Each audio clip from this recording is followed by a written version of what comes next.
الحمد لله رب العالمين وبه نستعين والصلاة والسلام على سيد الأنبياء والمرسلين وعلى آله وصحبه أجمعين ومن تبعهم بإحسان إلى يوم الدين وبعد.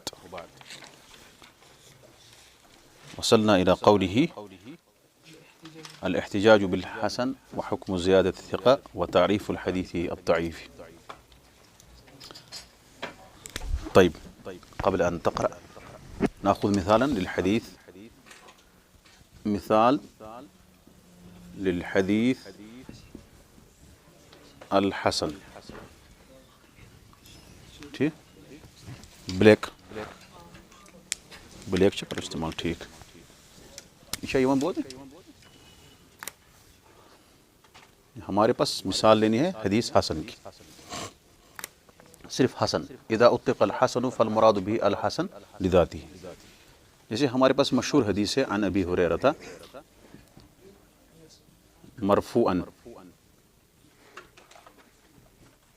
مرفوعا لولا اشق على امتی لامرتهم شاباش. دونوں روایت عند کل صلاۃ، دونوں ہے عند کل صلاۃ و عند کل وضوء. ہمارے پاس یہ مثال ہے حسن حدیث کی. اس میں ایک راوی ہے، اس کا نام ہے محمد بن عمرو ابن القمہ. یہ راوی جو ہے صدوق ہے. کیا ہے؟ صدوق. اور صدوق سے مراد اس کو تھوڑا سا صدوق مطلب ہوتا ہے کہ جس کو ہم ثقہ نہیں کہہ سکتے بلکہ کہہ سکتے ہیں صدوق. یعنی اس کا قوت حافظہ تھوڑا سا کم ہے کس راوی سے؟ جو ثقہ ہے. یہ مثال ہے حسن حدیث کی. حسن لغیری کی ہمارے پاس کئی مثالیں ہیں. حسن لغیری کی ہمارے پاس مثالیں بہت زیادہ ہے. جیسے نبی صلی اللہ علیہ وسلم نے فرمایا کہ حق علی المسلمین حق علی المسلمین ان یغتسلوا یوم الجمعہ. مسلمان پر حق ہے کہ وہ جمعہ کے دن غسل کریں.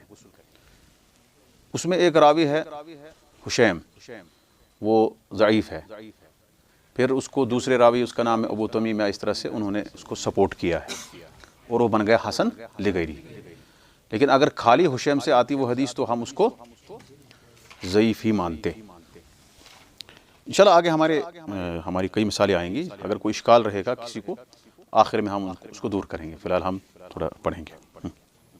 آخر مطلب یعنی جب ہم کتاب ختم کریں گے، کیونکہ ہمارے پاس ابھی تقریباً اس کے کتنے صفحات ہیں؟ تقریباً 50 ہے کل. اور 50 میں سے ابھی تک ہم نے صرف 12 صفحات پڑھے ہیں. ابھی 36 باقی. اليوم إن شاء الله سنتكلم عن الاحتجاج بالحسن. هل الحديث الحسن يحتج به أم لا؟ أو الحسن لغيره مع قسمين. الحديث الحسن مع قسمين، الحسن لذاته والحسن لغيره. طبعا ذكرنا أنه من الأحاديث يعني من أقسام المقبول، من أقسام المقبول الحسن لذاته والحسن لغيره. طيب، الاحتجاج بالحسن وحكم زيادة الثقة وتعريف الحديث الضعيف. حسن سے احتجاج یعنی حسن کو دلیل ماننا، اس کو حجت ماننا. اور زیادت الثقہ کا حکم کیا ہے، اس کے بارے میں بات ہوگی. زیادت الثقہ کیا ہے اور صحیح حدیث، ضعیف حدیث کی تعریف کیا ہے، کس کو ضعیف حدیث کہتے ہیں. هل الحسن ملحق بالصحيح في الاحتجاج به عند المحدثين، وهل زيادة راوي الصحيح والحسن مقبولة أو مردودة، وما هو الحديث الضعيف؟ یہ سوال نمبر 17 ہمارے پاس ہے. هل الحسن ملحق بالصحيح في الاحتجاج به عند المحدثين. کیا حسن کو صحیح کے ساتھ ہم ملحق کریں گے، ملائیں گے، اضافہ کریں گے اس کو محدثین کے ہاں حجت کے اعتبار سے صحیح حسن کیا صحیح کے ساتھ ہے، یعنی صحیح کے برابر ہے حجت میں. جیسے ہم نے کہا کہ ہمارے پاس حدیث ویسے ہی حجت ہے جیسے قرآن ہے، چاہے وہ حکم قرآن سے ثابت ہو یا حدیث سے ثابت ہو، ان کا مرتبہ ایک ہی ہے. مثلا ہمارے پاس کوئی حدیث آئے، کوئی بھی حدیث بتاؤ، انما الاعمال بالنیات، یا کوئی بھی حدیث جس سے مسئلہ مستنبط ہو جائے، صلاۃ اللیل مثنی مثنی، رات کی نماز 2 رکعت کر کے پڑھنی ہے، یہ حدیث سے ثابت ہے. اس لیے ہمیں اگر قرآن سے آیا ہے، قرآن میں کیا ہے قیام اللیل کے بارے میں، وَمِنَ اللَّيْلِ فَتَہَجَّدْ بِهِ نَافِلَةً لَكَ. اب یہ صلاۃ اللیل کے بارے میں یہاں پڑھنے کا طریقہ بیان کیا گیا ہے، اس میں آپ کو کہا گیا کہ آپ پڑھو صلاۃ اللیل، قیام اللیل کا اہتمام کرو. دونوں حکم برابر ہیں، اس میں قرآن اور حدیث میں کوئی فرق نہیں ہے. احتجاج میں یعنی حجت لینے میں، اس سے مسئلہ مستنبط ہو جائے، اس میں کوئی فرق نہیں ہے. ہاں قرآن تو اللہ کا کلام ہے اور اللہ تبارک تعالیٰ کی ذات جو ہے وہ خالق ہے، اور حدیث جو ہے نبی صلی اللہ علیہ وسلم کا فرمان ہے اور وہ مخلوق ہے. لیکن بحثیت احتجاج، اس کو دلیل ماننا، اس میں اور اس میں کوئی فرق نہیں ہے. اسی طرح سے یہاں پہ محدثین کے ہاں یہ سوال کرتا ہے، کیا محدثین کے ہاں صحیح حسن حدیث ویسے ہی ہے جیسے صحیح ہے؟ اس کو کہتے ہیں ملحق. کیا ہم اس کو، ملحق ہوتا ہے مطلب ایڈ کرنا، کس چیز کو اضافہ کرنا، اس کے ساتھ ملانا. ہاں ملحق یعنی یہ اس کے ساتھ ہی ہے، جیسے ہمارے پاس یہ مسجد ہے، اب اس کا حمام اس کے ساتھ ملحق. وَهَلْ زِيَادَةُ رَاوِي الصحیح والحسن مقبولۃ او مردودہ، کیا صحیح اور حسن راوی کی جو کا زیادہ کرنا حدیث میں، اس کا جو اضافہ کرنا حدیث میں کوئی لفظ یا سند میں چاہے متن میں، کیا وہ مقبول ہے یا مردود ہے؟ کوئی راوی آتا ہے وہ صحیح راوی ہے یا وہ حسن راوی یعنی صدوق راوی ہے، اب وہ کوئی چیز اضافہ کر رہا ہے سند میں، دوسرے لوگوں نے اس کا ذکر نہیں کیا، کیا اس کو ہم لیں گے، اس کو مانیں گے، یا اس کو رد کریں گے، چھوڑ دیں گے؟ وما هو الحدیث الضعیف، اور حدیث ضعیف کس کو کہتے ہیں؟ الحسن بقسميه ملحق بالصحيح في الاحتجاج به وإن لم يلحقه رتبة. ايوه. وزيادة الراوي الصحيح والحسن اختلف في حكمها، فقال قوم بقبولها مطلقا وقال قوم بالتفصيل في الزيادة، فتقبل إذا لم يخالف من هو أوثق منه وترد إن خالف، وهذا أرجح القولين. اس کا جواب یہ ہے کہ الحسن بقسمہ ملحق بالصحیح فی الاحتجاج به وان لم يلحقه رتبۃ. کہتا ہے حسن جو ہے دونوں قسموں کے ساتھ، دونوں قسموں سے مراد الحسن لذاتہ والحسن لغیرہ، دونوں قسمیں چاہے حسن لغیرہ ہو، ذاتی لذاتی ہو، اس کا ہم احتجاج میں دلیل لینے میں کس کے ساتھ ملائیں گے؟ صحیح کے ساتھ اس کو الحاق کریں گے ہم، یعنی وہ صحیح کے برابر ہے اگرچہ وہ صحیح تک نہیں پہنچتا ہے رتبے میں. اب ہمارے پاس حسن لذاتی حدیث ہے یا حسن لغیری، اس کے مقابلے میں اگر صحیح لذاتی حدیث لائیں گے یا صحیح لغیری تو وہ کم ہے درجے میں، لیکن دلیل لینے میں برابر ہے. دلیل لینے میں کیا ہے؟ برابر ہے. وقال وزیادۃ الراوی الصحیح والحسن اختلف فی حکمها، جو صحیح حسن راوی جو ہے، چاہے صحیح ہو چاہے حسن راوی ہو، اس کا زیادہ کرنا کوئی چیز حدیث میں، اس کے حکم کے بارے میں اختلاف کیا گیا ہے، کیا اس کو ہم مانیں گے یا نہیں مانیں گے؟ فقال قوم بقبولها مطلقا، ایک قوم نے، ایک جماعت نے کہا کہ اس کو مطلق طور پر ہمیں قبول کرنا ہے، ایکسپٹ کرنا ہے. وقال قوم بالتفصیل فی الزیادہ، ایک قوم نے کہا ہے کہ اس زیادہ میں ہم تفصیل کریں گے، دیکھیں گے ہم کہ یہ زیادہ کس نوعیت کی ہے، زیادہ جو اس نے اضافہ کیا ہے. فتقبل اذا لم يخالف من هو اوثق منه، وہ زیادہ ہم ایکسپٹ کریں گے، جو حدیث میں کوئی لفظ زیادہ آیا ہے اس کو ہم مانیں گے اگر اس کا راوی یا وہ زیادہ مخالفت میں نہیں ہے اس سے، اس راوی سے جو اس سے زیادہ سکا ہے. یعنی ایک راوی جو ہے حسن راوی درجے کا ہے، وہ کوئی چیز اضافہ کر رہا ہے، ہم اس کو لیں گے اگر وہ اوثق، اپنے سے اوثق راوی کی مخالفت نہ کرتا ہو. وَتُرَدُّ إِنْ خَالَفَ، لیکن اس کو ہم رد کریں گے، اس کو رد کیا جائے گا، وہ زیادہ رد کی جائے گی اگر وہ مخالفت کرتا ہو. وَهَذَا أَرْجَحُ الْقَوْلَيْنِ، دو قول میں سے یہ راجح ہے. ایک تیسرا قول یہ ہے کہ اگر حدیث میں کوئی چیز اضافہ کیا گیا ہے اس کو ہم رد کریں گے، اس کو نہیں لیں گے، جیسے امام ابو حنیفہ رحمۃ اللہ علیہ فرماتے ہیں۔ ہاں، اس سے پہلے ہم زیادۃ الثقہ کس کو کہتے ہیں؟ کس کو کہتے ہیں زیادۃ الثقہ؟ ہوا ان یاتی ان یروی الحدیث جماعت، یا ان یروی جماعت الحدیث، ایک جماعت حدیث روایت کرے، ثم یاتی راو منہم فیزید فی الحدیث لم یذکرہ غیرہ، یا فیزید فی الحدیث لفظۃ لم یذکرہا غیرہ۔ ایک جماعت، راویوں کی ایک جماعت اپنے شیخ سے کوئی حدیث بیان کر رہی ہے، سمجھ لو 3-4 آدمی ہیں جو اپنے شیخ سے کوئی حدیث بیان کر رہے ہیں، ان میں سے ایک آدمی اس حدیث میں وہ لفظ زیادہ کرتا ہے جو باقیوں نے ذکر نہیں کیا، اس کو کہتے ہیں زیادۃ الثقہ۔ اس کا مطلب جو زیادہ کر رہا ہے وہ کیا ہے؟ وہ ثقہ راوی ہے، لیکن اس کے علاوہ 3 یا 4 لوگ ہیں جو 4 ساتھی ہے، وہ اپنے شیخ سے اس لفظ کو ذکر نہیں کر رہے۔ اس نے کہا کہ میں نے یہ چیز اضافہ سنی، میں ہم مثال سے انشاءاللہ سمجھاؤں گا۔ تو زیادہ سے کس کہتے ہیں؟ نہیں، مخالفت نہیں کرنا ہے، ایک جماعت حدیث کو روایت کر رہی ہے، ثم یأتی منہم شخص یزید فی الحدیث، وہ ثقہ ہی ہے، وہ ثقہ ہی ہے، لازم ہے کہ وہ ثقہ، اگر ثقہ نہیں پھر تو وہ ضعیف ہو جائے گا۔ ثم یأتی شخص او راو فیزید فی الحدیث زیادۃ لم یذکرہا غیرہ، وہ ایک لفظ زیادہ کرتا ہے چاہے وہ سند میں ہو یا متن میں ہو، اس کو دوسرے لوگوں نے ذکر نہیں کیا ہے۔ مشہور مثال ہمارے پاس ہے اسے زکوٰۃ الفطر کے بارے میں حدیث ہے، مشہور ہے، فرض رسول اللہ صلی اللہ علیہ وسلم زکوٰۃ الفطر علی المسلمین، علی الحر والعبد والکبیر والصغیر الی آخری، اس میں ہے من المسلمین۔ تو من المسلمین جو لفظ ہے حدیث میں وہ ایک راوی نے زیادہ کیا ہے، وہ ہے امام مالک، باقی جتنے روات ہیں انہوں نے اس کو ذکر نہیں کیا ہے۔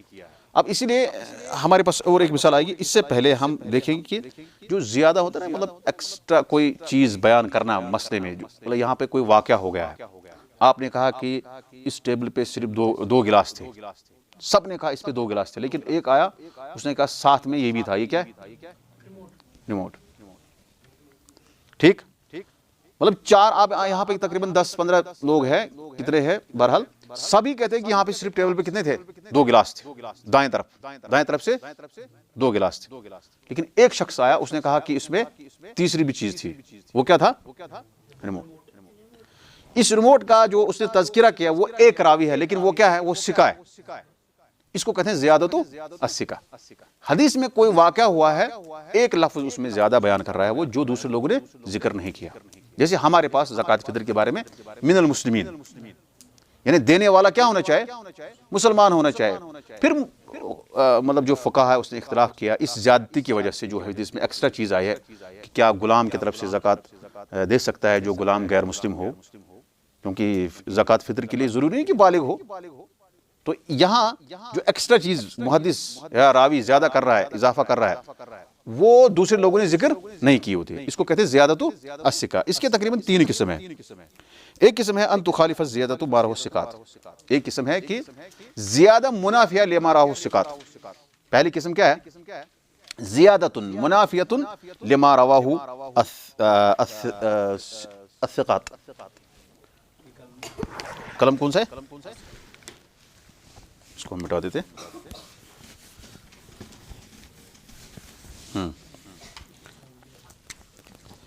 ہمارے پاس زیادۃ الثقہ، اس کی 3 قسمیں ہیں۔ کتنے؟ 3 قسمیں۔ ایک ہے زیادۃ منافیہ، شارٹ میں ہم لیں گے۔ دوسری قسم ہے طبعاً اس کو ترد، اس کو ہم رد کریں گے۔ کیوں؟ مثال حدیث میں کوئی چیز ہے، کوئی واقعہ ہو رہا ہے، اس میں ایک ایسا راوی آ رہا ہے جو ثقہ راوی ہے، لیکن وہ کہہ رہا ہے کہ نہیں ایسا یہ نہیں ہوا، باقی سب لوگ کہہ رہے ہیں کہ ایسا ہوا، لیکن وہ کیا کہہ رہا ہے؟ ایڈ میں ایک چیز مطلب وہ کہہ رہا ہے، اضافہ کر رہا ہے کہ ایسا نہیں ہوا، لیکن سارے لوگ جو ہے اس کو کہہ رہے ہیں کہ ایسا ہوا ہے، تو اس کو کہتے ہیں زیادہ منافیہ، یعنی جو زیادۃ منافیۃ لما رواه الثقات۔ ایک راوی ایکسٹرا چیز بیان کر رہا ہے، مطلب اس کو کہیں گے ہم یعنی یزید فی الحدیث زیادۃ لم یذکرها نہ تخالف فیہ غیرہ، یعنی وہ راوی اس میں دوسروں کی مخالفت کر رہا ہے، اس کو ہم نہیں مانیں گے۔ دوسری قسم ہے زیادۃ موافقہ، یعنی موافقہ ہے، یعنی اس میں کوئی حرج نہیں ہے، یا ہم اس کو یہاں سے لیں گے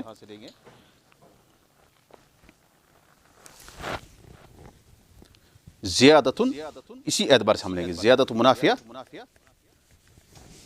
زیادۃ غیر منافیہ۔ کتنا ہو گئے؟ دو۔ ہمارے پاس کوئی، جیسے ہم نے کہا من المسلمین، کیا کہا؟ من المسلمین، یہ مطلب یہ لفظ جو امام مالک نے زیادہ کیا من المسلمین، لفظ من المسلمین، یہ مخالفت نہیں کر رہا ہے، اس سے مخالفت دوسروں کی نہیں ہو رہی ہے۔ تیسری قسم ہے، تیسری قسم، اس کو ایک کریں گے ہم، اس کو ہم دو کریں گے اور اس کو تین۔ تیسری قسم ہے بین زیادۃ بین ہاتین المرتبتین، ان دونوں کے درمیان نہ وہ مخالفت کر رہا ہے اور نہ ہی موافقت کر رہا ہے، بلکہ وہ ایکسٹرا چیز اس نے بتائی ہے، اضافہ جو اس نے کیا، اس میں لگ رہا تھا کہ یہ حدیث جو ہے یہ حدیث عام ہے، لیکن وہ ایک لفظ بتا رہا ہے جس سے وہ کسی چیز کو خاص کر رہا ہے۔ جیسے ہمارے پاس کل امتی معافی، اب الا المجاہرون ایک شخص آیا، اس نے زیادہ کیا، تو اس سے کیا ہو گیا؟ ہر شخص کو معاف کیا جائے گا، یہ عام ہے۔ الا المجاہرون کیا ہوتا ہے؟ یہ خاص کر رہا ہے کہ نہیں، جو شخص علانیہ طور پر گناہ کر رہا ہے اس کو معاف نہیں کیا جائے گا۔ یا اسی طرح سے ہمارے پاس مشہور حدیث ہے، یعنی یہ وہ زیادہ ہے، وہ زیادہ ثقہ ہے جو ان دو کے درمیان ہے، اور اسی میں اختلاف، یہی اکثر مراد ہے۔ جب بھی کوئی تعریف کر رہا ہے کوئی محدث زیادہ ثقہ کی، اکثر وہ یہی مراد دے رہا ہے۔ زیادۃ بین ہاتین المرتبتین او بین ہاتین القسمین، ان دو قسموں کے درمیان جو زیادہ ہے اس کو کہتے ہیں، وہ تیسری قسم ہے۔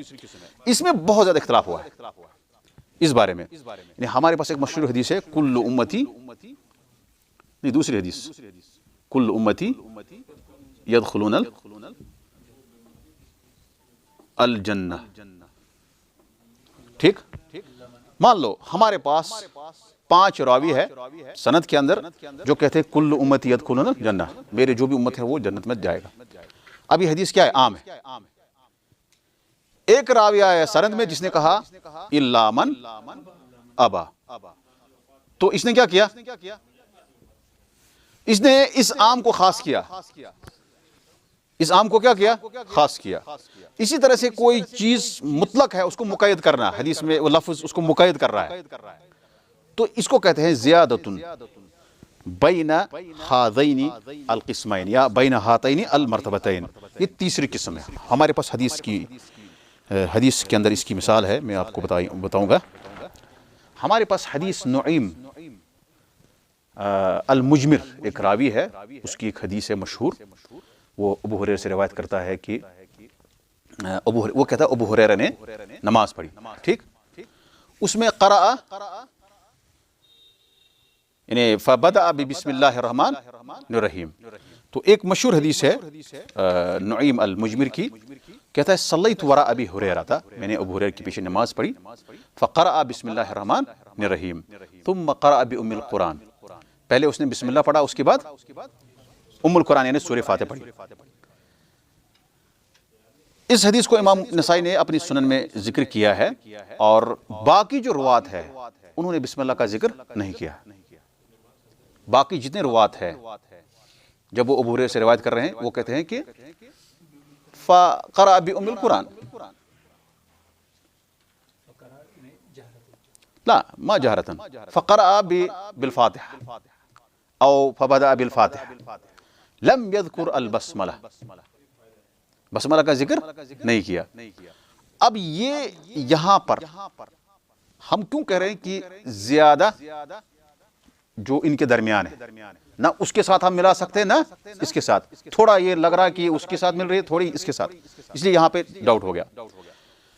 اب دیکھو کیا ہوا، حالانکہ یہ جو نعیم ہے یہ کیا ہے، یہ سکہ ہے، لیکن دوسروں نے جہر کا ذکر نہیں کیا، کیونکہ جب آپ کہیں گے کہ میں نے امام کے پیچھے، ہمارے پاس ابھی کس امام نے نماز پڑھی، صدیق صاحب نے نماز پڑھی، آپ کہیں گے کہ قرأت ٹھیک خلف الشیخ صدیق فقرأ بسم اللہ الرحمن الرحیم ثم قرأ بالفاتحہ او بأم القرآن، میں کہتا ہوں کہ صلیت، آپ کہتے ہیں، آپ کا نام اویس، باقی سارے لوگ کہتے ہیں کہ فقرأ بالفاتحہ، اس نے فاتحہ پڑھا ہے۔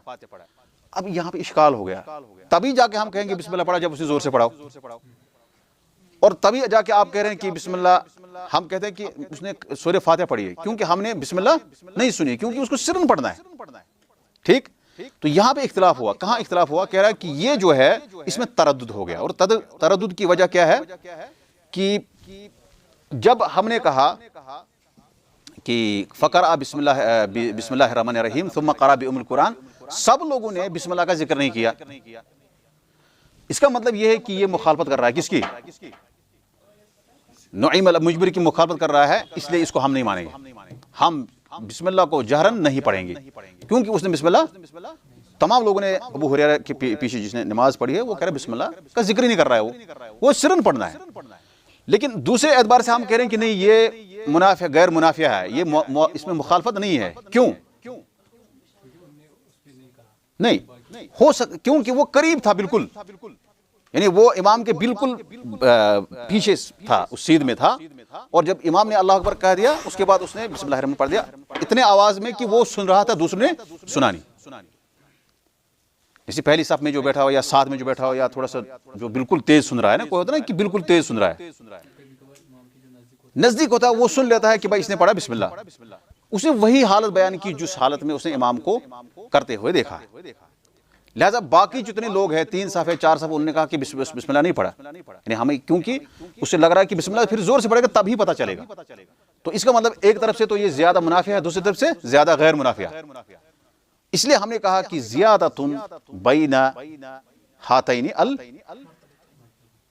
المرتبتین او القسمین، ان دو قسموں کے درمیان جو زیادہ ہے وہ اس میں ڈاؤٹ ہوتا ہے۔ اب ایک طرف سے لگ رہا ہے کہ نہیں، اس نے تو اس میں انکار نہیں کر رہا ہے، ایک طرف سے لگ رہا ہے کہ نہیں، ان کو انکار کر رہا ہے کہ وہ سب لوگ کہہ رہے ہیں کہ جہرن بسم اللہ نہیں پڑھنا ہے، تو اس اعتبار سے کیا ہو گیا، انکار، لیکن اس اعتبار سے انکار نہیں کیونکہ نزدیک تھا اس لیے پڑھا۔ اب اس وجہ سے علماء جو فقہاء ہے ان کو اختلاف ہوا، اس لیے امام جو شافعی ہے یا شافعیہ ہے، شافعی کہتے ہیں کہ آپ کو بسم اللہ زور سے پڑھنا ہے، کیا کہتے ہیں، اور اس کی وجہ یہی ہے صلیت وراء ابی ہریرہ فقرأ بسم اللہ الرحمن الرحیم، اور باقی جتنے جمہور ہے یعنی حنفی، مالکی اور حنبلی، وہ کہتے ہیں، یا اس کے علاوہ دوسرے جو علماء ہیں وہ کہتے ہیں کہ بسم اللہ زور سے نہیں پڑھنی ہے، بلکہ کیا کرنا ہے، سرن پڑھنی ہے، لیکن سرن۔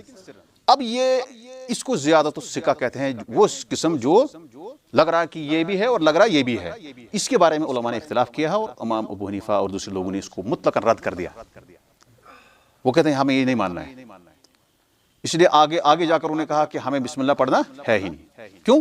کیونکہ یہ زیادہ جو ہے یہ زیادۃ الثقہ ہے، ہم اس کو مطلقاً چاہے وہ منافی ہو چاہے غیر منافی ہو چاہے وہ درمیان ہو، وہ کسی بھی کو زیادۃ الثقہ کو نہیں مانتے، اس لیے یہاں پر انہوں نے کہا ہے کہ وراوی الحدیث والزیادۃ راوی الصحیح والحسن اختلف فی حکمها فقال قوم بقبولها مطلقاً، بعض نے کہا کہ مطلق قبول کرنا ہے، چاہے منافی ہو چاہے غیر منافی ہو، چاہے مخالفت کر رہا ہو نہیں کر رہا ہو، چاہے بیچ میں ہو، ہر اعتبار سے ہمیں کرنا ہے اس کو ایکسپٹ، لیکن ایک قوم نے کہا جو یہاں پر ذکر نہیں، وہ ہے کہ انہوں نے کیا تقبل ترد مطلقاً، مطلق طور پر ہم رد کریں گے، ہمیں نہیں لینا ہے، چاہے وہ موافقت میں ہو چاہے وہ مخالفت میں ہو چاہے دو درمیان میں ہو، لیکن ایک قوم نے کہا وقال قوم بتفصیل، لیکن ایک جماعت نے کہا نہیں تفصیل، ہمیں دیکھنا ہے، اگر مخالفت میں ہے تو ہم رد کر دیں گے، اگر موافقت میں ہم لیں گے، اور بیچ میں ہم دیکھیں گے، پھر احوال کو دیکھ کر ہم وہاں پہ کریں گے۔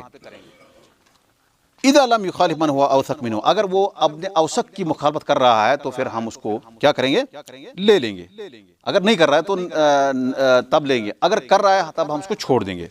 خلاصہ کلام یہ ہے کہ زیادۃ الثقہ میں کافی اختلاف ہے، اور میں نے آپ کو خلاصہ بتایا کہ مثال سے کہ کس طرح سے یہ اس طرح کی زیادۃ الثقہ کو لینے میں کوئی حرج نہیں ہے، اس میں زیادہ اختلاف ہے. کس میں؟ اس طرح کی کل امتی یدخلون الجنہ، یہ عام ہے، تمام امتی جنت میں جائیں گے، یہ عام ہے. لیکن ابھی اسی میں ایک لفظ ہے الا من ابا، مگر جس نے انکار کیا، جس نے انکار کیا. اب انکار کون کرے گا؟ پھر آگے حدیث. تو الا من ابا جو ہے اس عام کو کیا کر رہا ہے؟ خاص کر رہا ہے.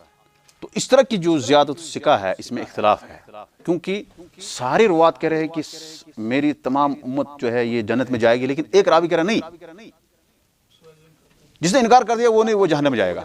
تو یہ اکیلا پڑ گیا نا راوی. تو اس کا مطلب یہ ایک الگ ایک حکم ہے.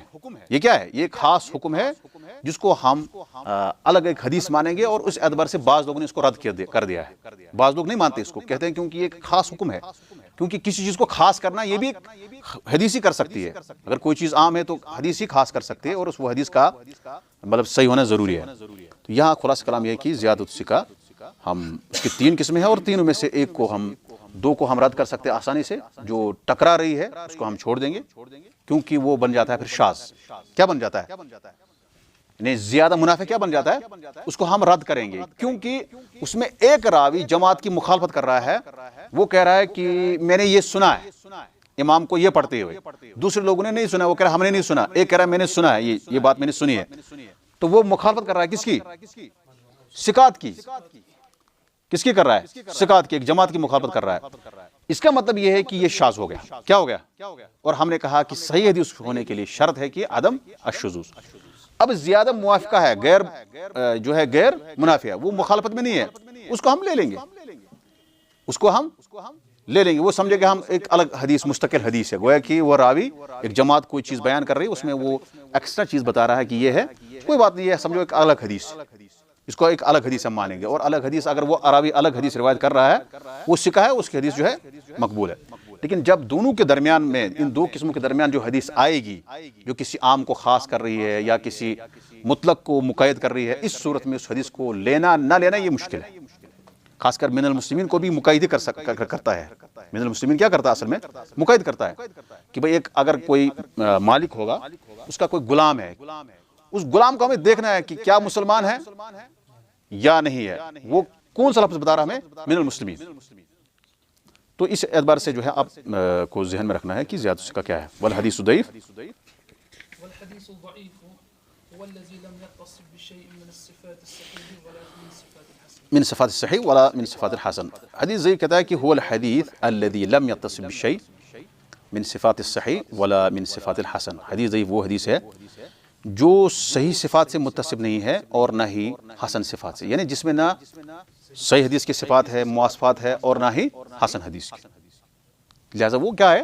ضعیف ہے. نہ حسن کی صفات ہے، حسن کے شروط ہے، اور نہ ہی صحیح کی، اس لیے اس کو ہم ضعیف مانیں گے. اب آگے دیکھو، اسی سے ہمیں انہوں نے زیادت الثقہ بتایا. آگے ہمیں ایک اور چیز مل رہی ہے، وہ یہ ہے کہ اگر ہم نے زیادہ منافع پایا تو پھر وہ بن جائے گا شاذ. ٹھیک. اور اگر زیادہ غیر منافع ہے پھر وہ کیا بن جائے گا؟ محفوظ. اس لیے یہ ساری قسمیں انہوں نے آگے بیان کر دی ہے.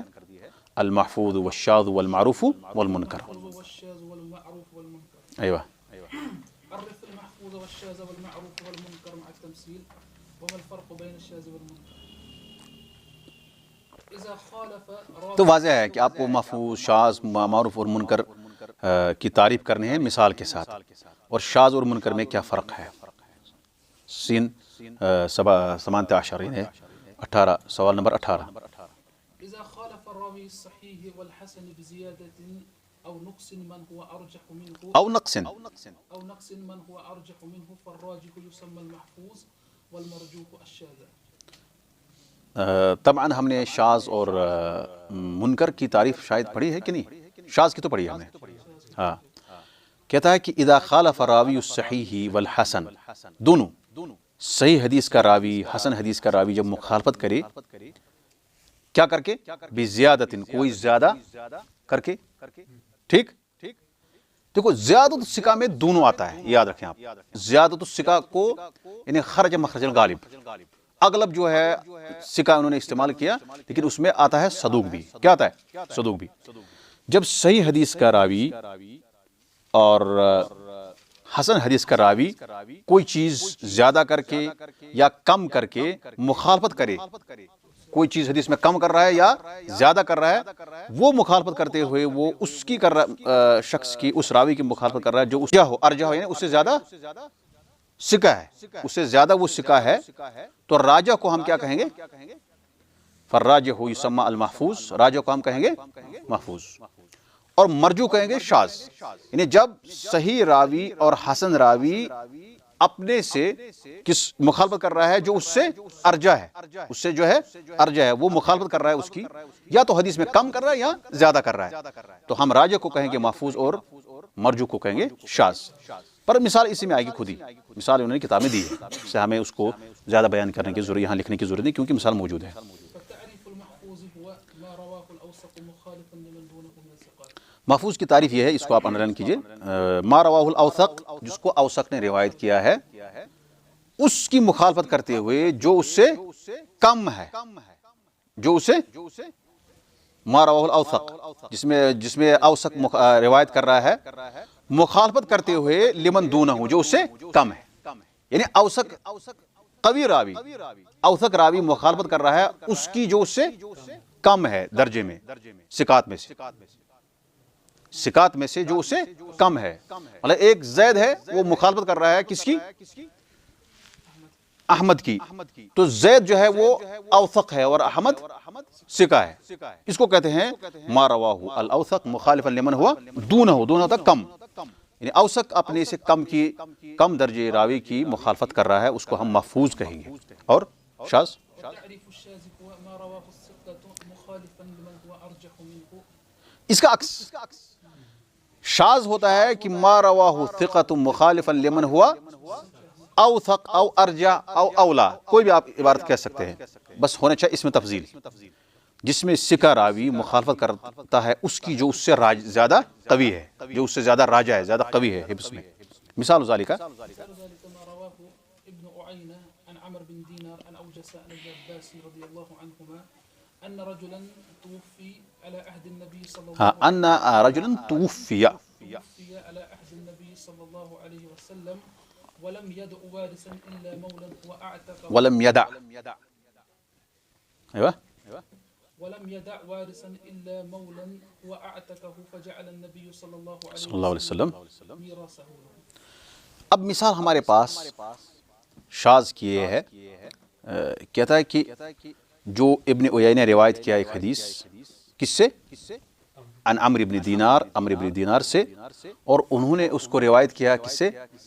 اوسجہ سے، اور انہوں نے ابن عباس سے، اور وہ کہتے ہیں رضی اللہ عنہما ان رجلا توفی علی عہد النبی صلی اللہ علیہ وسلم، ایک شخص نبی صلی اللہ علیہ وسلم کے زمانے میں وفات پا گیا، ولم یدع وارثا، اس نے کوئی وارث نہیں چھوڑا، اے ولم یترک وارثا الا، مگر اس نے کوئی وارث نہیں پیچھے چھوڑا، اس کا کوئی وارث نہیں تھا مگر ایک غلام، ہوا اعتقہ، اسی نے اس کو آزاد کیا تھا، یعنی مطلب ہے کہ اس نے وراثت میں پیچھے جو وارثین میں سے اس نے ایک آزاد کردہ غلام کو چھوڑا، ولم یدع وارثا الا مولا هو اعتقہ فاعطاہ النبی صلی اللہ علیہ وسلم میراثہ، نبی صلی اللہ علیہ وسلم نے اس کو اپنے مطلب اس کی وراثت دے دی، ہاں اس کو وراثت دے دی، اس کو وارث بنا دیا، کس کا؟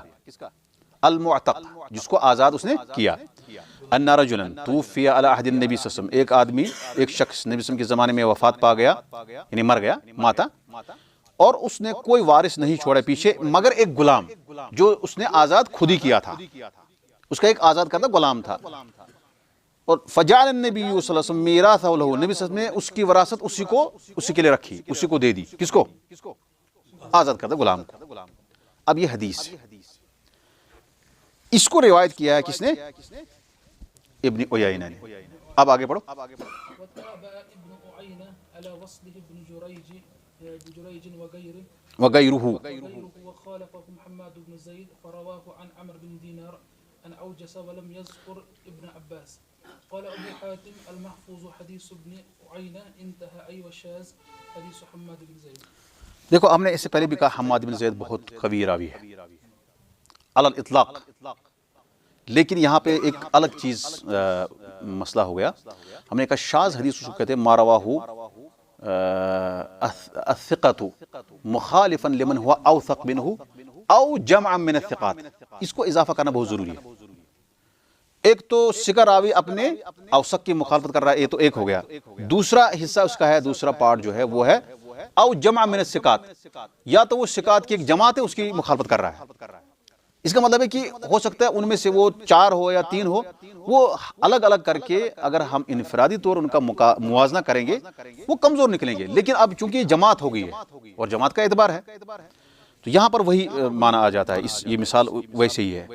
کہہ رہا ہے کہ ایک اس حدیث میں تابع ابن عیینۃ علی وصلہ ابن جریج وغیرہ، کیونکہ یہ مفعول مقدم ہے اور اس کا فاعل جو ہے وہ ابن جریج، یہ وغیرہ یہ اس کا فاعل لیکن مؤخر ہے.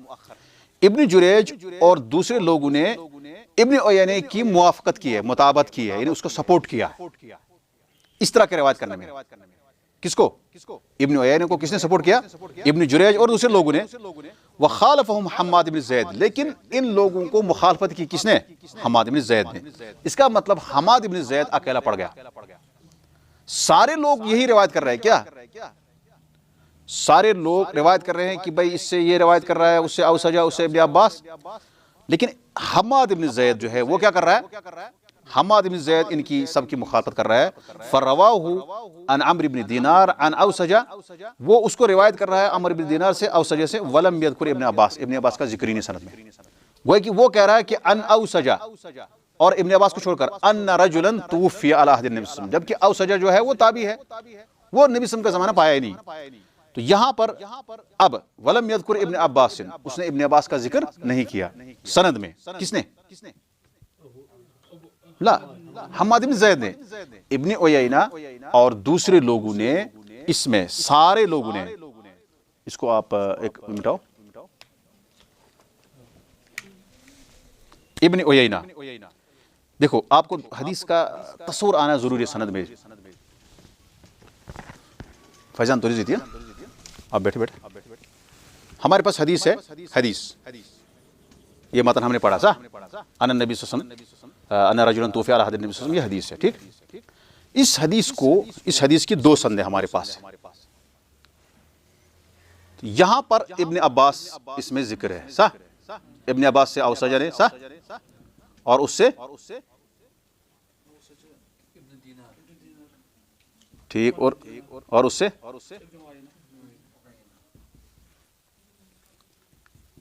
و اسی طرح سے ابن جریج، ٹھیک، وغیرہ. اس کا مطلب یہ 3 4 لوگ، 5 لوگ، ٹھیک. اور دوسری سند ہے اس میں کس کی؟ اس کو یہاں نہیں کریں گے ہم. دیکھو یہ نہیں کریں گے ہم یہاں سے کریں گے. کہاں سے؟ پر یہ ایک ہی دونوں ہے. کیا کہہ رہے آپ؟ یہ کچھ کرنا کہا جی. ٹھیک، حماد ابن زید. یہ کتنے لوگ ہیں؟ ہمارے پاس 3 سے زیادہ لوگ ہیں جو اس سے روایت کر رہے ہیں، اور یہ بھی ان کا ساتھی ہے. ٹھیک، اس کو ہم نے الگ کیوں کیا؟ کیونکہ یہ الگ سے کر رہا ہے، اس کی جو ہے سند میں ابن عباس کا ذکر نہیں ہے. اب اگر ہم اس کی روایت کو لے لیں گے، اس کا مطلب ہے کہ حماد بن زید نے، ٹھیک، خالف فی هذا الحدیث حماد بن زید جمع من الثقات. حماد بن زید نے ثقات کی ایک جماعت کو، اس کو انہوں نے مخالفت کی ہے اور اس حدیث کو روایت کیا ہے اسی سند سے، لیکن وہاں پہ ابن عباس کو گرا دیا. ولم یذکر ابن عباس. اب آپ کے پاس 2 سندیں آئیں گے، آپ کس کو ترجیح دیں گے؟ کس کو مانیں گے؟ ہم اس کو مانیں گے. کس کو مانیں گے؟ اور اس کو کہیں گے ہم محفوظ، اس کو ہم کہیں گے شاذ. جبکہ حماد بن زید اوثق راوی ہے. کیا ہے؟ اگر یہاں پہ صرف یہ ابن جریج ہوتا تو پھر ہم اس کو محفوظ اور اس کو شاذ مانتے ہیں، لیکن یہاں کیونکہ عدد کی وجہ سے، تعداد کی وجہ سے، زیادہ لوگوں کی وجہ سے ہم نے اس حدیث کو کیا مانا؟ اس کو ہم نے شاذ مانا. اگر ہم فرض کر لیں اسی حدیث کو، اس کو ترجیح دیں گے، اس کو، اس کا مطلب یہ حدیث ہمیں لینا ہی نہیں ہے. کیوں؟ کیونکہ اس میں انقطاع ہے. کیونکہ اس میں کیا ہے، لیکن ہم نے کس کو لیا ہے؟ اسی لیے وقال ابو حاتم، وقال کیا کہا انہیں، المحفوظ حدیث ابن عیینہ، ابن عیینہ کی حدیث کیا ہے؟ چونکہ یہ مشہور راوی ہے اس لیے اس کا ذکر انہوں نے کیا ہے، کیونکہ اور بھی لوگ ان کے ساتھ۔ اب یہ شاذ ہے، یہ کیا ہے؟ محفوظ ہے۔ اس کا مطلب نبی صلی اللہ علیہ وسلم نے کے زمانے میں جس شخص کو وراثت دی گئی وہ تھا آزاد کردہ غلام۔ آج کے زمانے میں اگر کوئی کسی کو وارث دیا ہوگا سوائے ایک غلام جس نے اس کو آزاد کیا ہے، وہ اس کا وارث بن جائے گا، کیونکہ ہمارے پاس حدیث جو ہے اس کی سند صحیح ہے۔ اگرچہ بعض فقہا نے اس کے ظاہر پر عمل نہیں کیا ہے، اس کو ہم چھوڑیں، ہمیں فی الحال ہم حدیث کے لفظ متن پہ بات نہیں کریں گے، بلکہ ہم کو کرنا ہے صرف سند پہ۔ آپ کو سمجھا شاذ اور محفوظ کی مثال؟ ٹھیک، یہ جو آپ نے پڑھا نا انتہا، اے والشاذ حدیث حماد بن زید، یعنی حماد بن زید کی حدیث جو ہے وہ شاذ ہے۔ وَإِذَا وإذا وقعت یعنی وہ شاذ اس لیے ہے کہ اس میں وہ ابن عباس کا ذکر نہیں ہے، گر رہا ہے ابن عباس، نہیں، یہ اس کی وجہ سے نہیں اصل میں وجہ ہے کہ گر رہا ہے، نہیں گرے، اس سے ہمیں کوئی مطلب نہیں۔ مطلب یہ ہے کہ ہاں وہ ان کی مخالفت کر رہا ہے، ہاں، کیونکہ جماعت ہے یہاں سے، مخالفت کر اگر یہاں پہ صرف ایک ہوتا تو پھر ہم اس کو لیتے، کیوں؟ کیونکہ یہ اوثق ہے، حماد بن زید کیا ہے؟ اوثق ہے، اولا ہے، ارجح ہے۔ لیکن یہاں پہ یخالف حماد بن زید یخالف جمع من الثقات، لا یخالف ثقۃ واحدا بل جمع من الثقات، ایک جماعت ثقات کی مخالفت کر رہے ہیں یہ، اس لیے ہم نے اس کی حدیث کو شاذ کر دیا، یعنی اس پہ عمل نہیں کرنا ہے، ہمیں کس پہ عمل کرنا ہے؟ اس سند پہ۔ اس کا مطلب یہ سند جو ہے کیا ہے؟ متصل ہے۔ ابن عباس کہتے ہیں کہ مات شخص فی عہد النبی صلی اللہ علیہ وسلم، مات شخص فی زمن النبی صلی اللہ علیہ وسلم، عہد سے مراد زمن، اس کا مطلب یہ واقعہ نبی صلی اللہ علیہ وسلم کے زمانے میں ہے اور یہ مرفوع حدیث ہے، اس میں کوئی شک نہیں ہے۔ لیکن اس کی وجہ سے ہمیں اگر ہم وہیں تک کہیں گے او سجا پھر یہ تو کٹ ہو جاتا ہے، انقطاع ہو جاتا ہے، اور یہ حدیث ضعیف پڑ جائے۔ شیخ اس کو دوسرا بھی تو پرابلم ہو رہا ہے نا، اگر یہ بھی نہیں ہوتا، اگر یہ مطلب یہ مخالفت نہیں کرتا، کون؟ لیکن حماد بن زید اگر یہ مخالفت نہیں کرتے لیکن اوپر چین کٹ ہو رہی ہے، تو پچھلے کلاس میں ہم نے پڑھا تھا نا، ویسے ہی حدیث ہم لیں گے نہیں، ہاں، چین کٹ گیا نا، دیکھو ضعیف ہو جائے گی نا۔ ہاں وہ ضعیف ہو جائے گی، لیکن جب ثابت ہو جائے کہ کٹ ہے، کٹ ثابت کرنا ہے آپ کو، کیونکہ ایک جماعت کہہ رہی ہے کہ کٹ نہیں ہے اور یہ اکیلے کہہ رہے ہیں کہ اس میں کٹ ہے، ٹھیک، سمجھ آ رہا ہے آپ کو؟ ایک آدمی کہہ رہا ہے کٹ ہے، جماعت کہہ رہی کیا؟ کٹ نہیں، ہم کس کو لیں گے؟ ہو گئے، یہاں تک ہم نے کر دیا۔ لیکن فرض کر لیں کہ ہمیں سٹیپ سٹیپ ہر طبقے میں الگ سے دیکھنا ہے ہمیں، اسی لیے ہمارے پاس جو حدیث کو چیک کرنا ہوتا ہے نا، وہ ماجسٹر تک، یعنی جب ہم نے ایم اے کیا مکمل تب تک ہمیں صحیح سے سمجھ نہیں آیا تھا کہ کیا کر رہا ہے، بہت پریکٹس کیا تھا۔ لیکن جب اس میں ہم دکتور میں گئے تب ہمیں پتہ چلا کہ پہلے ہمیں سب سے پہلے نیچے سے کرنا ہے، اوپر سے نہیں کرنا ہے۔ بہت سارے لوگ آئیں گے کہ اس میں حماد بن زید کہتا ہے کیا سجا، اس میں ابن عباس نہیں، وہ اس میں کرتا ہے کہ اس حدیث میں اس کی دو روایت ہے، ایک روایت ہے کہ حماد بن زید جو انقطاع ہے، دوسری بھی ہے کہ اس میں انقطاع نہیں ہے، اور وہ خلط ملط کر رہا ہے، وہ صحیح سے نتیجے تک نہیں پہنچ سکتا ہے، کیونکہ لاجیکلی اس کو حل کرنا ضروری ہے، یعنی منطقی طور پر، منطق مطلب وہ نہیں کہ جو منطق ہم پڑھ رہے ہیں، یعنی سٹیپ بائی سٹیپ، پہلے آپ کو دلیل پیش کرنی ہے، اس کے بعد آپ بحث کریں گے، جب آپ کے پاس دلیل نہیں آپ بحث نہیں کر سکتے۔ تو اسی طرح سے پہلے آپ کو پہلے طبقے میں آپ کو پتا چلا کہ اس طبقے میں یہ سارے لوگ کس سے روایت کر رہے ہیں، ان سب کا استاد کون ہے؟ سب کا استاد کون ہے؟ عمرو بن دینار، سب کا عمرو بن دینار ہے، اور وہ عمرو بن دینار سے ان سب لوگوں نے پڑھی ہے یہ حدیث، سنی ہے یہ حدیث۔ یہ سارے لوگ کہہ رہے ہیں کہ اس میں ابن عباس کا بھی ذکر ہے، لیکن ایک آدمی کہہ رہا ہے ذکر نہیں ہے، تو ہم نے کس کو لیا؟ جماعت کو، اور ان کی حدیث کو ہم نے کہا کیا ہے؟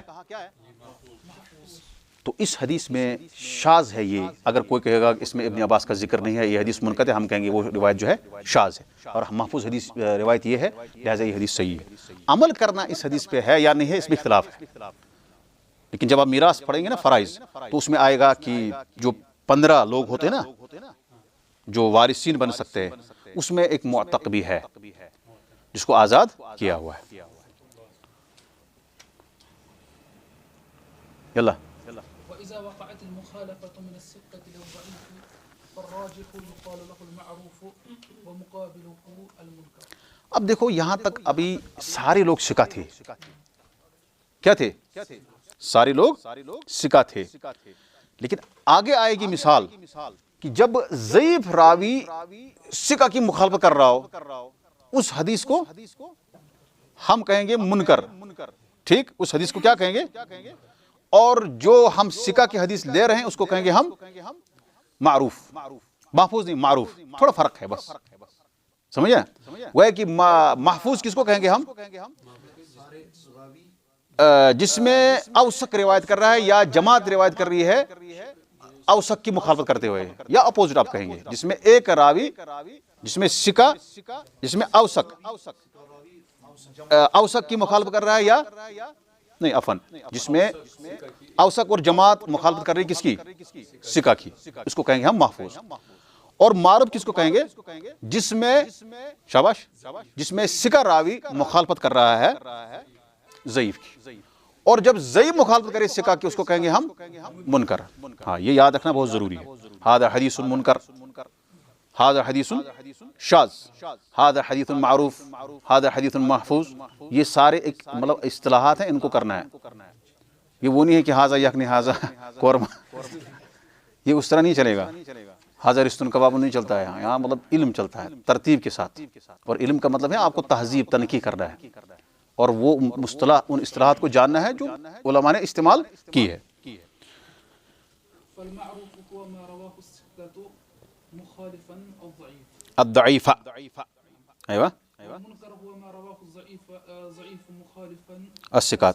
اب اس کو آپ مطلب بریکٹ میں کریں یا انڈر لائن کیجئے. اس کو معروف کس کو کہتے ہیں اور منکر کس کو کہتے ہیں؟ معروف ہوتا ہے کہ جس میں سکا مخالفت کرتا ہے کس کی؟ یعنی سکا روایت کرتا ہے ضعیف کی مخالفت کرتے ہوئے، اس کو کہیں گے معروف. اور منکر جس میں ما رواه ضعیف مخالفا الثقات، جس میں ضعیف مخالفت کرتا ہے کس کی؟ سکا کی، سکات کی. مثال ذالک، اب مثال سے سمجھا رہا ہے، اس سے مثال سے سمجھا رہا ہے جس سے آپ کو بالکل واضح ہوگا. اور رٹا نہیں، پھر آپ رٹا کرنا ہے، یاد گوٹا کرنا ہے، کوئی مسئلہ نہیں، لیکن مثال سے آپ کو بالکل ذہن میں راسخ ہو جائے گا. یہ نکلنا پھر مشکل ہے اس کو. ہاں مثال ذلك ما رواه ابن أبي حاتم من طريق حبيب بالتصغير ابن حبيب الزیات حبيب الزيات عن أبي إسحاق عن الإيزاري عن ابی اسحاق. ایوہ کیونکہ یہ اجمی نام ہے، غیر منصرف ہے، اور اجمی ہے اس کا. عن أبي إسحاق عن الإيزاري عن العیزار بن حريس بن حریس عن ابن عباس أن النبي صلى الله عليه وسلم قال من أقام الصلاة وآتى الزكاة صلى الله عليه وحج وسلم. الصوم وقر الضيف دخل الجنة. ایوہ قال أبو حاتم هو منكر لأن غير حبيب من الثقات رواه عن ابن إسحاق موقوفا وهو المعروف. طيب. والفرق بين لیکن ایک چیز ہے آپ کے پاس لأن غیر حبیب من الثقات لکھا ہے، ایسے لکھا آپ کے پاس، میرے پاس بھی لکھا ہے. خیر کوئی بات نہیں. ہمیں ابھی سمجھا رہا ہے کہ منکر اور معروف کی مثال کیا ہے. کس حدیث کو ہم منکر کہیں گے اور کس کو ہم معروف کہیں گے. منکر ہم نے کہا کہ جس میں ضعیف مخالفت کر رہا ہے کس کی؟ سکا کی. اور معروف جس میں سکا ضعیف کی مخالفت کر رہا ہے. مثال اس کی ہے ابن ابی حاتم روایت کر رہا ہے حبیب بن حبیب سے الزیات. ایک راوی ہے حبیب بن حبیب الزیات. زیات مطلب ہوتا ہے یعنی تیل وغیرہ لاتا تھا.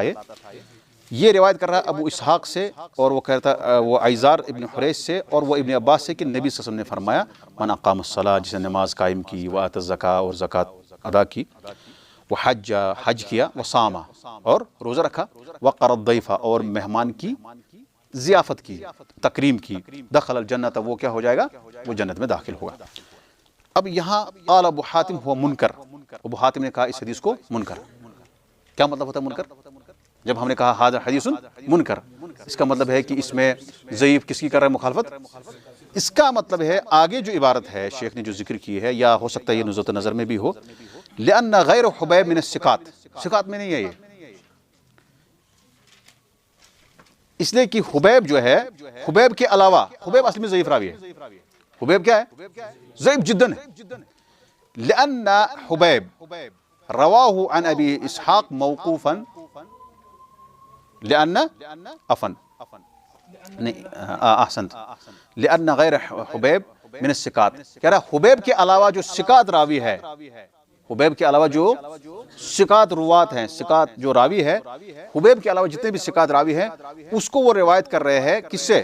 ابو اسحاق سے موقوف، اور وہی کیا ہے؟ معروف۔ اس کو سمجھانے کی ضرورت نہیں ہے نا بورڈ پہ کہ ہے، یہ واضح ہے۔ اب ہمارے پاس حبیب جو ہے راوی جو ہے وہ کیا ہے؟ ضعیف جدن ہے، بلکہ ترکہ ابن مبارک، یعنی اس کو متروک قرار دیا ہے، چھوڑ دیا ہے کہ نہیں اس کی روایات کو بالکل لینا ہی نہیں ہے، نہ اس میں نہ اس میں۔ بہرحال یہاں پہ حبیب جو ہے اس کو ہم نے ضعیف جدن کہا، اس نے مخالفت کی کس کی؟ جماعت کی، ثقات کی، چاہے ایک بھی اگر ایک کی بھی کرتا ہو تب بھی، چاہے وہ جماعت کی کر رہا ہو تب بھی، دونوں صورتوں میں۔ اس کا مطلب ہوا کہ منکر حدیث جو ہے ما رواہ الثقہ او الثقات مخالفا للضعیف، یا ما یخالف فیہ الضعیف، لا ما یخالف فیہ الضعیف الثقۃ او جمع من الثقات او الثقات، جس میں ضعیف راوی مخالفت کر رہا ہے کس کی؟ ثقہ کی یا ثقات کی، دونوں صورتوں میں ایک ہی بات، ایک کی مخالفت کرتا ہو یا تبھی منکر ہے، اور چاہے دو کی کرا تو زیادہ ہی منکر ہوگا، ٹھیک؟ کہہ رہا کہ لأن غیر حبیب من الثقات، کیونکہ ثقات میں سے جو روات ہے، اس کا مطلب سب لوگوں نے اس حدیث کو سنا ہے کس سے؟ ابو اسحاق السبعی سے، اور اس میں سے ایک راوی ہے وہ ہے حبیب۔ کون ہے؟ حبیب بن حبیب الزیات، وہ بھی ہے، لیکن وہ کیا کہہ رہا ہے؟ وہ کہہ رہا ہے عن ابن عباس ان النبی صلی اللہ علیہ وسلم، وہ کہہ رہا ہے کہ یہ کلام کس نے فرمایا؟ من اقام الصلاۃ وآتى الزکاۃ، اس کے بعد وہ حج وصام وقر الضیف دخل الجنہ، یہ کہہ رہا ہے کہ یہ نبی صلی اللہ علیہ وسلم نے فرمایا، حالانکہ کس نے کہا ہے؟ یہ ابن عباس کا کلام ہے۔ کہہ رہا ہے وہو المعروف، اور یہی کیا ہے؟ موقوف کس کو کہتے ہیں؟ جیسے ہم نے شروع میں کہا موقوف حدیث کو کہتے ہیں جس کی سند صحابی تک پہنچتی ہے، ما اضیف الی الصحابی من قول او فعل او تقریر، تو یہ وہو المعروف۔ والفرق بین الشاذ والمنکر، والفرق بين الشاذ والمنكر هو أن بينهما عموما وخصوصا من وجه يجتمعان في اشتراط المخالفة ويفترقان في أن الشاذ راويه ثقة أو صدوق والمنكر راويه ضعيف۔ دیکھو والفرق بین الشاذ والمنکر، اگر آپ سے کہا جائے کہ شاذ اور منکر میں کیا فرق ہے، یعنی ڈیفرنس آپ کو کرنا ہے شاذ اور منکر میں، آپ کہیں گے بینہما عموما و خصوصا، یہ ہم نے من وجہ، ان کے درمیان عموم خصوص من وجہ، یہ ہم نے 2-3 مرتبہ پڑھا ہے عموم خصوص من وجہ۔ عموم خصوص مطلب ہوتا ہے کہ مطلب جیسے دو لفظ ہے، جیسے ہمارے پاس یہاں پہ شاذ ہے اور منکر ہے، یہ 2 لفظ ہے کہ نہیں؟ 2 لفظ ہمارے پاس ہے یا 2 سے زیادہ، لیکن ہمارے پاس ابھی 2 لفظ ہے، ایک ہے منکر ایک ہے شاذ، یہ دونوں ایک چیز میں مشترک ہے، کامن ہے۔ شاذ میں کیا ہوتا ہے، اور بعض صفات میں یہ مختلف ہے، الگ ہے، لیکن ایک صفت میں یہ ایک برابر ہے، جیسے ہمارے پاس یہاں پر ہے۔ اسی عبارت سے ہمیں پتہ چلے گا کہ عموم خصوص کیا ہے۔ والفرق بین الشاذ والمنکر وهو ان بینہما عموما وخصوصا من وجہ، ایک طرف سے تو یہ دونوں ایک جیسے ہیں، اور دوسری طرف سے دوسری صفات میں یہ الگ الگ ہے۔ کیا ہے؟ یہ اجتماعانی فی اشتراط المخالفہ، مخالفت کی شرط میں یہ برابر ہے، یعنی ان دونوں میں مخالفت ہوتی ہے۔ شاذ میں بھی ثقہ راوی کسی کرتا ہے؟ اوثق کی مخالفت کرتا ہے یا ثقات کی، اور منکر میں بھی ضعیف راوی مخالفت کرتا ہے ثقہ کی۔ گویا کہ 2 چیزوں میں یہ کامن ہے، کس میں؟ 2 چیزوں میں مشترک ہے، مخالفت میں۔ اس کو کہتے ہیں عموم و خصوص من وجہ۔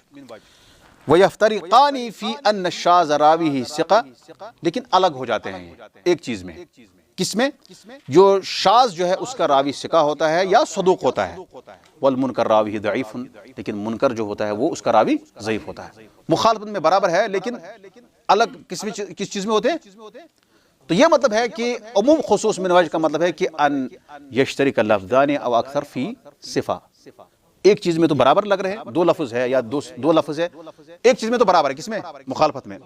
وَيَفْتَرِقَانِ فِي بَعْضِ الصِّفَاتِ، لیکن کچھ بعض صفات میں جو ہے ان کا الگ الگ ہے۔ یہ ہے کہ یہاں پہ منکر کا جو راوی ہے وہ ضعیف ہے اور شاذ کا ثقہ ہے۔ نکتفی بہذا القدر انشاءاللہ نکمل فی الدرس القادم۔ کیا دمن؟ والفرق بین الشاذ والمنکر هو ان بینہما عموما وخصوصا من وجہ، کہہ رہا شاذ اور منکر میں ان دونوں کے درمیان عموم و خصوص من وجہ ہے۔ ہم نے کہا عموم خصوص ہوتا ہے کہ 2 لفظ دو لفظ ہے وہ کسی چیز میں برابر ہے، ایک جیسے مشترک ہے، کامن ہے، لیکن کچھ صفات میں وہ الگ الگ ہے. اور یہاں پر کہتا ہے کہ یجتمعان یجتمع الشاذ والمنکر فی اشتراط المخالفہ، مخالفت کی شرط دونوں میں ہے، لگائی گئی ہے. مخالفت کی شرط کیا ہے؟ دونوں میں، یعنی دونوں میں مخالفت ہوتی ہے. شاذ مخالفت کر رہا ہے جس میں سکہ اپنے اوثق کی، اور منکر میں ضعیف سکہ کی مخالفت کر رہا ہے. وَيَفْتَرِقَانِ فِي أَنَّ الشَّاذَ، لیکن کچھ صفات میں الگ ہو جاتے ہیں. شاذ جو ہے اس کا راوی ہی ثقتن، اس کا راوی جو ہے وہ ثقہ ہے، او صدوقن، یا صدوق ہوتا ہے. کس کا؟ شاذ کا. شاذ کا جو روایت کرنے والا ہے اس کا راوی یا تو صدوق ثقہ ہوتا ہے یا صدوق، لیکن منکر کا راوی ضعیف ہوتا ہے. یہ مطلب ہے شاذ اور منکر میں عموم خصوص من وجہ ہے. تو انشاءاللہ یہاں تک آگے ہم پڑھیں گے متابعہ، کیونکہ جب حدیث کو کوئی مخالفت ہو جاتی ہے یا کمزور راوی پڑ جاتا ہے تو اس میں ایک سپورٹ کی ضرورت ہوتی ہے، اس کا نام ہے آگے ہم پڑھیں گے متابعہ. اللہ تعالیٰ سے ہم دعا کرتے ہیں اللہ تعالیٰ ہماری مجلس کو قبول فرمائے، اور ہمیں اللہ تعالیٰ یہ مجلس ہمارے لیے ذخیرہ آخرت بنائے. وآخر دعوانا ان الحمد للہ رب العالمین.